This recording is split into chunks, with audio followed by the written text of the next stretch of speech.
demonstrated that it's not working. Before we had quarrels about the Eurozone, the inefficiency about the about fighting the economical crisis.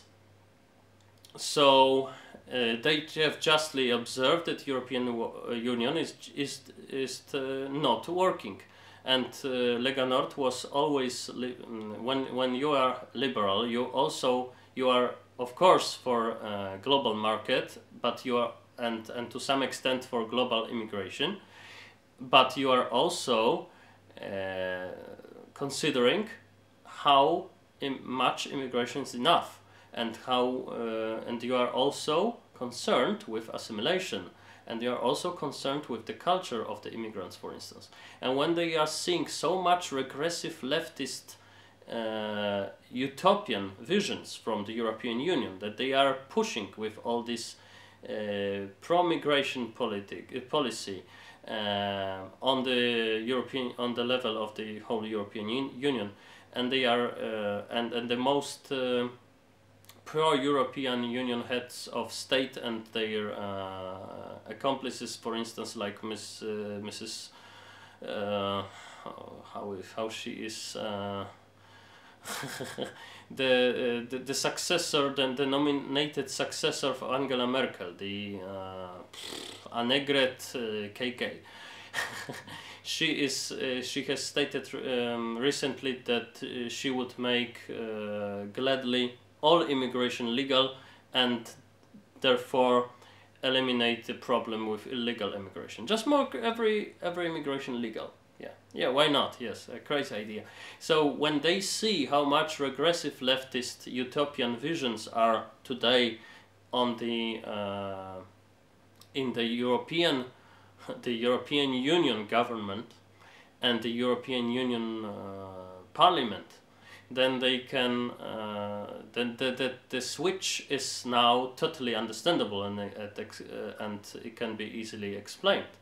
What is inconsistent is what Mr. Ecolesi is saying, because he's basically involved with the ALDI group, the Eurocratic pseudo-liberals, which are liberal, but they never protest against anything what European Union is doing, even if it's anti-liberal. So they are not really liberals, not sincere liberals. So, but what the Lega Nord is doing is totally understandable and logical. So I would just say that the change in Lega Nord is reflecting the change of the European politics and the European Union's politics. So they are reacting to the needs of the people. They are Mr. Salvini, who is now a Minister of Internal Affairs of Italy. He is, for instance,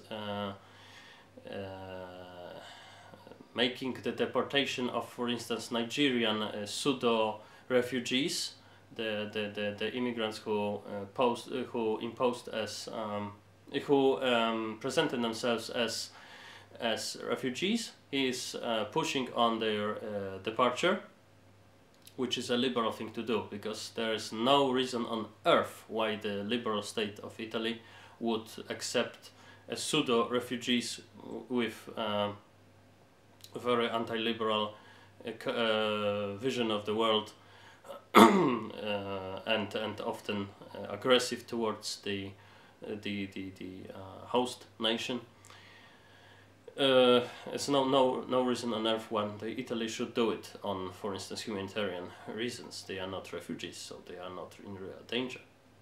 So when Mr. Salvini, the head of Lega Nord and the leader of the Lega Nord, and in the same time the Minister of Internal Affairs of Italy, what he is doing is and he also wants to lower the taxes and so on. So he's really doing some liberal stuff also, so he is really continuing the spirit of the old Lega Nord. So what is inconsistent is not the politics of Lega Nord. What is inconsistent is the vision of Mr. Ecolesi, who is not sincere during the interview I saw when he just presented the switch as if the Lega Nord went crazy. It's not the Lega Nord that the Lega Nord went crazy. It's the European Union who went crazy, and the Lega Nord was just adapting, to the situation, and it's very